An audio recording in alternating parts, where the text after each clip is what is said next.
Assalamualaikum warahmatullahi wabarakatuh. Apa kabar sobat logis dimanapun kalian berada? Pada kesempatan kali ini saya ingin memberikan informasi tentang sejarah ilmu pengetahuan yang ada di bangsa kita dan di dunia. Kali ini Wijaya Art Channel ingin mengangkat sejarah riwayat tentang Prabu Dewataprana Sri Baduga Maharaja atau Prabu Siliwangi.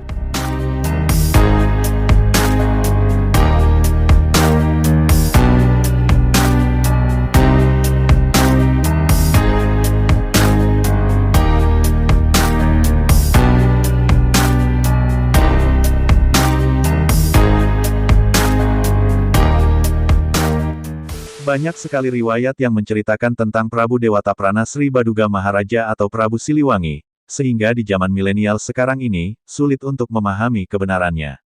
Kali ini Wijaya Art Channel mempunyai referensi yang lengkap dan tepat untuk kalian yang ingin mengetahui kebenaran tentang Prabu Siliwangi. Artikel ini dapat kalian baca juga di Wikipedia tentang Prabu Dewataprana Sri Baduga Maharaja atau Prabu Siliwangi, karena di Wikipedia, riwayat dan kisah Prabu Siliwangi cukup lengkap dan akurat. Berikut adalah referensi Wikipedia yang ada dalam artikel tersebut. 1. A.B. Rosmalia. Dini. 2013. Identifikasi pengaruh kosmologi pada lanskap Keraton Kasepuhan di Kota Cirebon. Bandung, Institut Teknologi Bandung. 2. A.B. Fajar, Rizky Nur. 2013.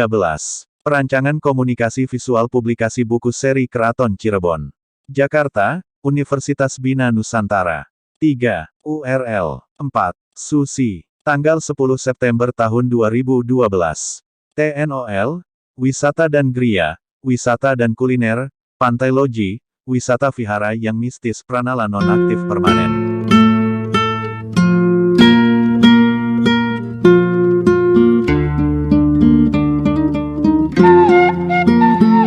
Prabu Dewataprana Sri Baduga Maharaja atau Prabu Siliwangi, Sunda, atau Ratu Jayadewata tahun 1401 sampai tahun 1521, putra Prabu Dewa Niskala, putra Mahaprabu Niskala Wastu Kancana, lahir 1401 M di Kawali Ciamis, mengawali pemerintahan zaman Pakuan Pajajaran Pasundan, yang memerintah Kerajaan Sunda Galuh selama 39 tahun, tahun 1482 sampai tahun 1521.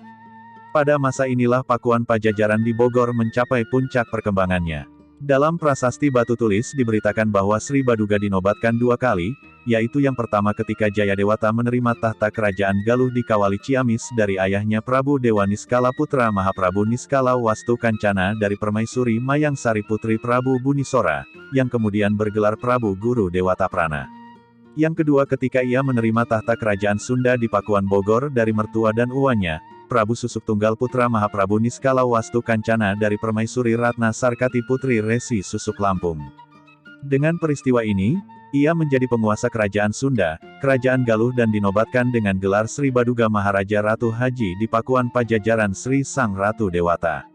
Jadi, sekali lagi dan untuk terakhir kalinya, setelah sepi selama 149 tahun, rakyat Sunda kembali menyaksikan iring-iringan rombongan raja yang berpindah tempat dari timur ke barat. Untuk menuliskan situasi kepindahan keluarga kerajaan dapat dilihat pada pindahnya Ratu Pajajaran. Referensi ini butuh rujukan. Prabu Siliwangi. Di Tatar Pasundan, Sri Baduga ini lebih dikenal dengan nama Prabu Siliwangi. Nama Siliwangi sudah tercatat dalam Kropak 630 sebagai lakon pantun. Naskah itu ditulis tahun 1518 ketika Sri Baduga masih hidup. Lakon Prabu Siliwangi dalam berbagai versinya berintikan kisah tokoh ini menjadi raja di Pakuan. Peristiwa itu dari segi sejarah berarti saat Sri Baduga mempunyai kekuasaan yang sama besarnya dengan Niskala Wastu Kancana kakeknya. Menurut tradisi lama, orang segan atau tidak boleh menyebut gelar raja yang sesungguhnya, maka juru pantun mempopulerkan sebutan Siliwangi. Dengan nama itulah ia dikenal dalam literatur Sunda. Wangsakerta pun mengungkapkan bahwa Siliwangi bukan nama pribadi, ia menulis. Kawalya tawang Sunda lawan ika wang Carbon mewang sakwe ira wang Jawa kulwan anyebuta Prabu Siliwangi Raja Pajajaran. Dadyeka dudungaran swaraga nira. Diartikan dalam Indonesia, hanya orang Sunda dan orang Cirebon serta semua orang Jawa Barat yang menyebut Prabu Siliwangi Raja Pajajaran. Jadi nama itu bukan nama pribadinya. Arti nama Siliwangi. Nama Siliwangi adalah berasal dari kata, silih, dan Wawangi, artinya sebagai pengganti Prabu Wangi. Tentang hal itu, Pustaka Racia-Racia Ibumi Nusantara II mengungkapkan bahwa orang Sunda menganggap Sri Baduga sebagai pengganti Prabu Wangi, sebagai silih yang telah hilang. Naskahnya berisi sebagai berikut, artinya saja. Di medan perang Bubat, ia banyak membinasakan musuhnya karena Prabu Maharaja sangat menguasai ilmu senjata dan mahir berperang, tidak mau negaranya diperintah dan dijajah orang lain. Ia berani menghadapi pasukan besar Majapahit yang dipimpin oleh Sang Patih Gajah Mada yang jumlahnya tidak terhitung. Oleh karena itu, ia bersama semua pengiringnya gugur tidak tersisa. Ia senantiasa mengharapkan kemakmuran dan kesejahteraan hidup rakyatnya di seluruh bumi Tatar Sunda. Kemasyurannya sampai kepada beberapa negara di Pulau-Pulau Dwipantara atau Nusantara namanya yang lain. Kemasyhuran Sang Prabu Maharaja membangkitkan rasa bangga kepada keluarga, menteri-menteri kerajaan, angkatan perang dan rakyat Tatar Sunda. Oleh karena itu, nama Prabu Maharaja mewangi. Selanjutnya ia disebut Prabu Wangi. Dan keturunannya lalu disebut dengan nama Prabu Siliwangi. Demikianlah menurut penuturan orang Sunda. Biografi, leluhur, kesenjangan antara pendapat orang Sunda dengan fakta sejarah seperti yang diungkapkan di atas mudah dijajaki. Pangeran Wangsakerta, penanggung jawab penyusunan sejarah Nusantara, menganggap bahwa tokoh Prabu Wangi adalah Maharaja Linggabuana yang gugur di Bubat, sedangkan penggantinya silihnya bukan Sri Baduga melainkan Niskala Wastu Kancana, kakek Sri Baduga, yang menurut naskah Wastu Kancana disebut juga Prabu Wangi Suta. Orang Sunda tidak memperhatikan perbedaan ini sehingga menganggap Prabu Siliwangi sebagai putra Wastu Kancana Prabu Anggalarang. Tetapi dalam carita Parahyangan disebutkan bahwa Mahaprabu Niskala Wastu Kancana itu adalah Seweu, Prabu Wangi. Mengapa Dewa Niskala, ayah Sri Baduga, dilewat? Ini disebabkan Prabu Dewa Niskala hanya menjadi penguasa Galuh. Dalam hubungan ini tokoh Sri Baduga memang penerus, langsung, dari Wastu Kancana. Menurut Pustaka Racia-Racia Ibumi Nusantara II, ayah dan mertua Sri Baduga, Dewa Niskala dan Susuk Tunggal, hanya bergelar Prabu, sedangkan Jayadewata bergelar Maharaja sama seperti kakeknya Niskala Wastu Kancana sebagai penguasa Sunda Galuh. Dengan demikian, seperti diutarakan Amir Sutaarga, 1965, Sri Baduga itu dianggap sebagai silih pengganti Prabu Wangi Wastu Kancana oleh Pangeran Wangsakerta disebut Prabu Wangi Suta. Silih, dalam pengertian kekuasaan ini oleh para pujangga Babat yang kemudian ditanggapi sebagai pergantian generasi langsung dari ayah kepada anak sehingga Prabu Siliwangi dianggap putra Mahaprabu Niskala Wastu Kancana. Masa muda dan silsilah. Waktu mudanya Sri Baduga atau Prabu Jayadewata terkenal sebagai pengembara ksatria pemberani dan tangkas. Istri pertamanya, Nyai Ambetkasi putri pamannya, Ki Gedeng Sindangkasi putra Mahaprabu Niskala Wastu Kancana dari Kerajaan Surantaka ibu kotanya Desa Kedaton sekarang di Kecamatan Kapetakan Cirebon, penguasa di Pelabuhan Muara Jati Cirebon berbatasan langsung dengan Kerajaan Singapura. Saat wafat digantikan menantunya, Prabu Jayadewata. Dalam berbagai hal, orang sezamannya teringat kepada kebesaran mendiang buyutnya, Prabu Maharaja Linggabuana, yang gugur di Bubat yang digelari Prabu Wangi.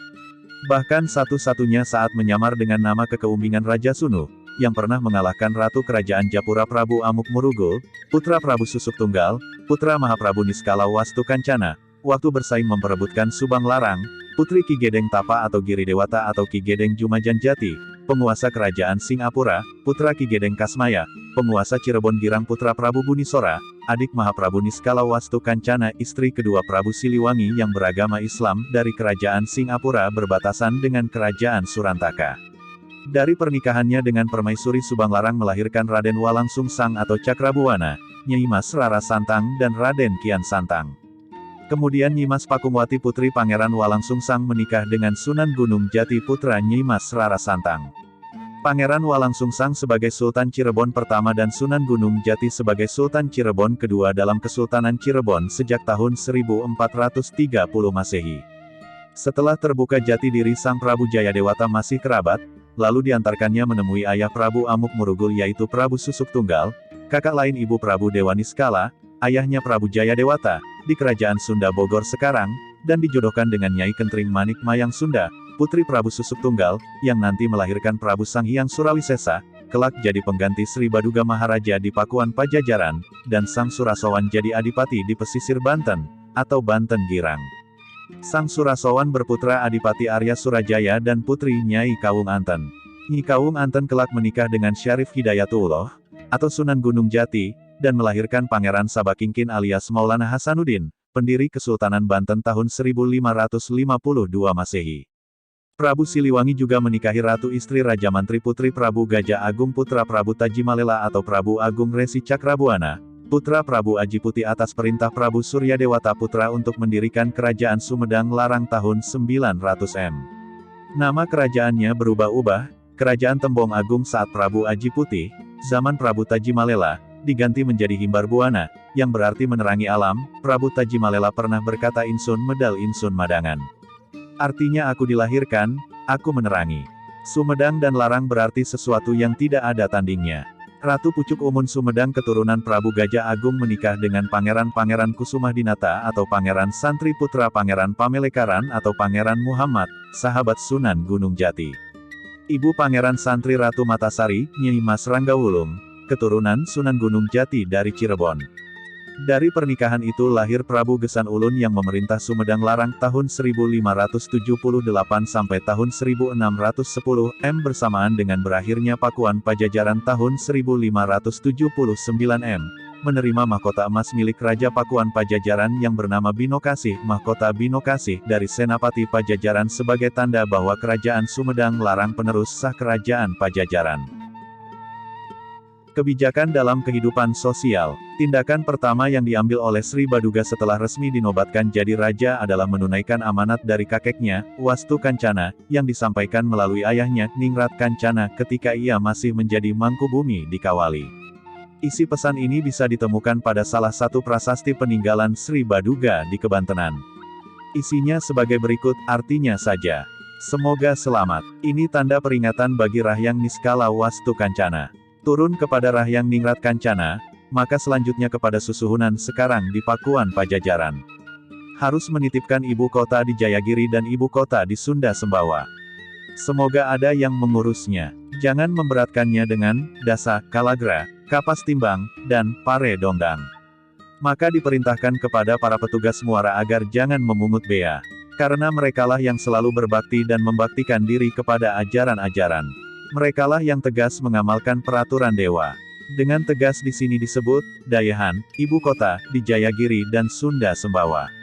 Penduduk kedua daya ini dibebaskan dari 4 macam pajak, yaitu, dasa, pajak tenaga perorangan, kalagra, pajak tenaga kolektif, kapas timbang, kapas 10 pikul, dan pare dondang, padi 1 gotongan.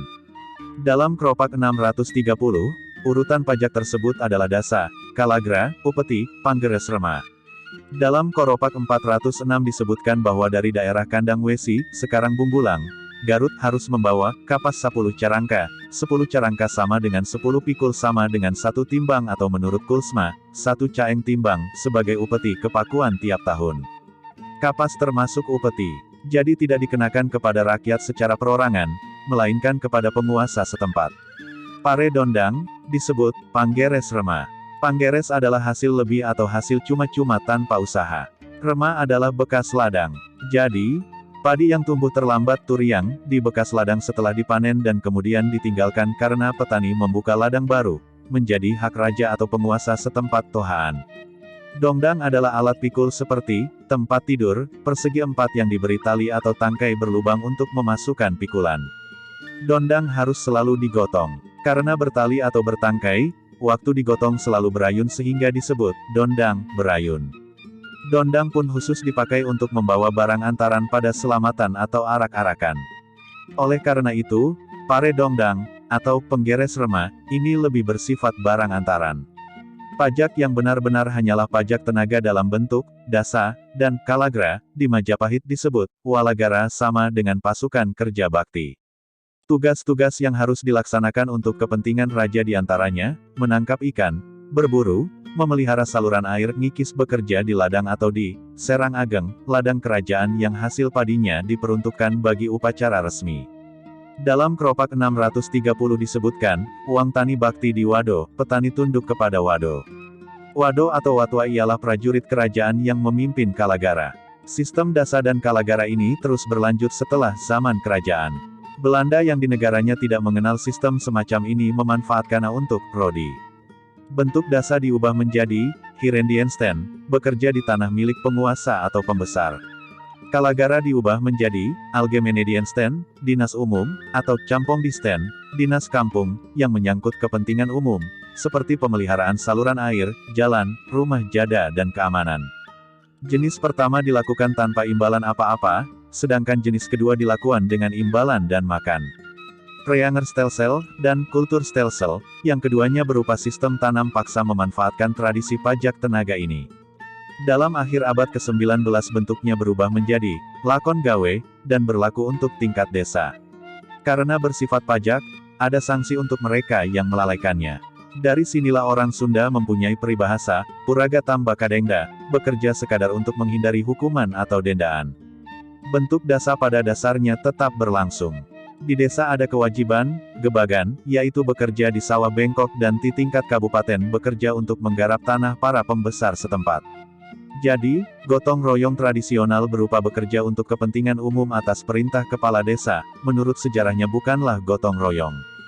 Memang tradisional, tetapi ide dasarnya adalah pajak dalam bentuk tenaga. Dalam pustaka Jawadwipa disebut karya bakti dan sudah dikenal pada masa Tarumanagara dalam abad ke-5. Piagam-piagam Sri Baduga lainnya berupa piteket, karena langsung merupakan perintahnya. Isinya tidak hanya pembebasan pajak tetapi juga penetapan batas-batas, kabuyutan, di Sunda Sembawa dan Gunung Samaya yang dinyatakan sebagai Lurah Kwikuan, yang disebut juga Desa Perdikan, Desa Bebas Pajak. Ketika memerintah Prabu Siliwangi dikenal sebagai pemimpin yang menganut gaya kepemimpinan egalitarianisme.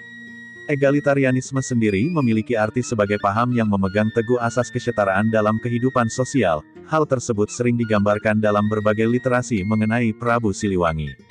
Peristiwa-peristiwa pada masa pemerintahannya. Beberapa peristiwa menurut sumber-sumber sejarah. Carita Parahyangan. Dalam sumber sejarah ini, pemerintahan Sri Baduga dilukiskan demikian. Purbatisi Purbajati, mana mau kadatanganku musuh ganal musuh alit. Suka kereta tanglor kidul kulon wetan kena kereta rasa. Tan kereta jalakibi dina urang reya, jaloba di sang hyang siksa. Ajaran dari leluhur dijunjung tinggi sehingga tidak akan kedatangan musuh, baik berupa laskar maupun penyakit batin. Senang sejahtera di utara, barat dan timur. Yang tidak merasa sejahtera hanyalah rumah tangga orang banyak yang serakah akan ajaran agama.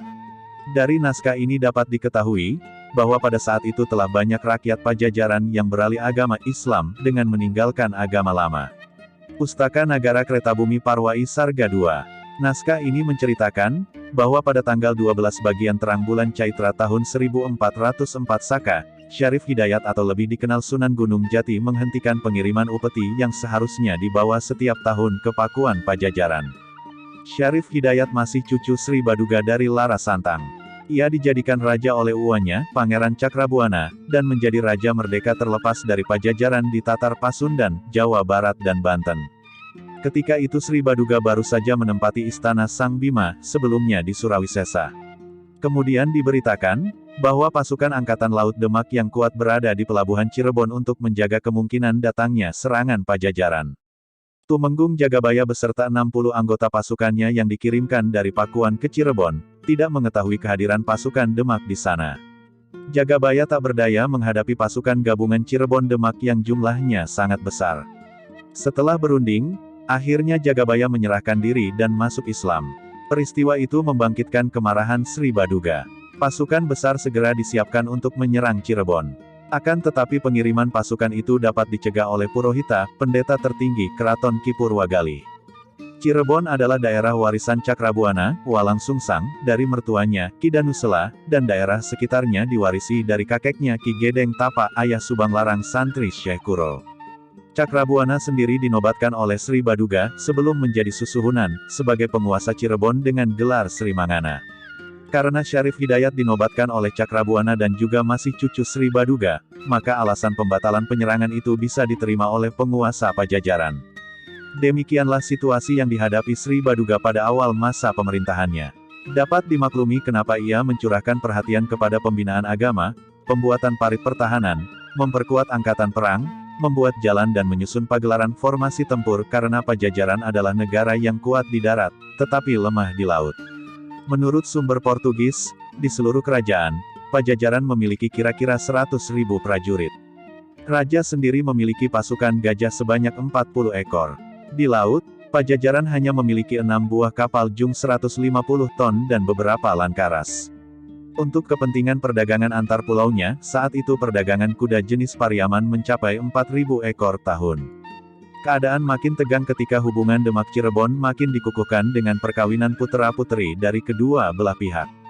Ada 4 pasangan yang dijodohkan, yaitu Pangeran Hasanuddin dengan Ratu Ayu Kirana Purnamasidi, Ratu Ayu dengan Pangeran Sabranglor, Pangeran Jayakelana dengan Ratu Pembayun, Pangeran Bratakelana dengan Ratu Ayu Wulan, Ratu Nyawa.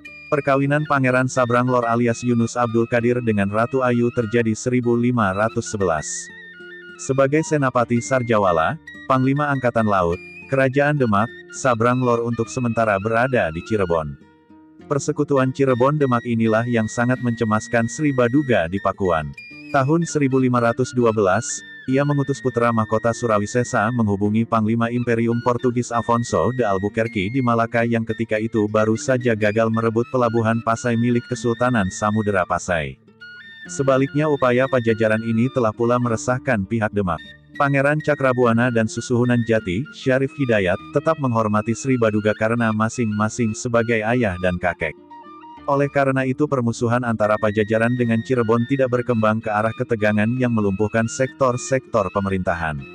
Sri Baduga hanya tidak senang hubungan Cirebon-Demak yang terlalu akrab, bukan terhadap kerajaan Cirebon.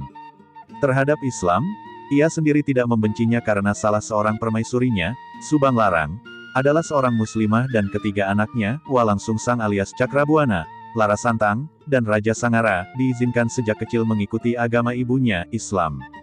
Karena permusuhan tidak berlanjut ke arah pertumpahan darah, maka masing-masing pihak dapat mengembangkan keadaan dalam negerinya. Demikianlah pemerintahan Sri Baduga dilukiskan sebagai zaman kesejahteraan Carita Parahyangan. Tome Pires ikut mencatat kemajuan zaman Sri Baduga dengan komentar, "The Kingdom of Sunda is justly governed, they are honest men, kerajaan Sunda diperintah dengan adil, mereka adalah orang-orang jujur." Juga diberitakan kegiatan perdagangan Sunda dengan Malaka sampai ke Kepulauan Maladewa, Maladiven. Jumlah merica bisa mencapai 1000 bahar, 1 bahar sama dengan 3 pikul setahun, bahkan hasil tamarin asem dikatakannya cukup untuk mengisi muatan 1000 kapal.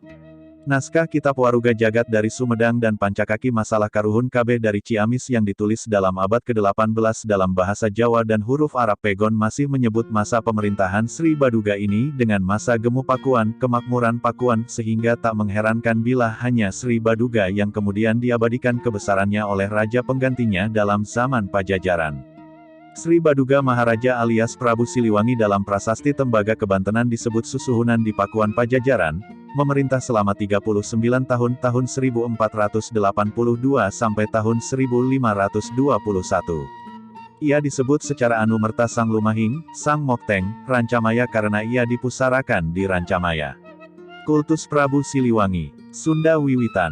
Dalam kepercayaan tradisional Sunda Wiwitan, tokoh Prabu Siliwangi dihormati sebagai gambaran pemimpin ideal masyarakat Sunda.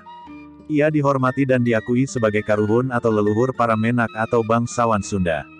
Hindu Dharma. Dalam kompleks Pura Parahyangan Agung Jagatkarta, di lereng utara Gunung Salak, terdapat sebuah candi yang dibangun untuk memuliakan tokoh Sunda, Prabu Siliwangi. Pura ini terletak di Kecamatan Taman Sari, Kabupaten Bogor, Jawa Barat. Konghucu. Prabu Siliwangi dipuja dan memiliki altar tersendiri pada Vihara Nam Hai Kuan Seim Pusa, Simpenan, Sukabumi. Uga Wangsit Siliwangi. Prabu Siliwangi memberikan petuah kepada keturunannya dalam bentuk wangsit yang disebut Uga Wangsit Siliwangi. Demikianlah riwayat tentang Prabu Siliwangi menurut artikel Wikipedia. Semoga dengan mengenal sejarah dan riwayat para tokoh bangsa dan dunia, bisa menjadi jembatan untuk kita dan para pemuda dalam mengenali sejarah dan ilmu pengetahuan.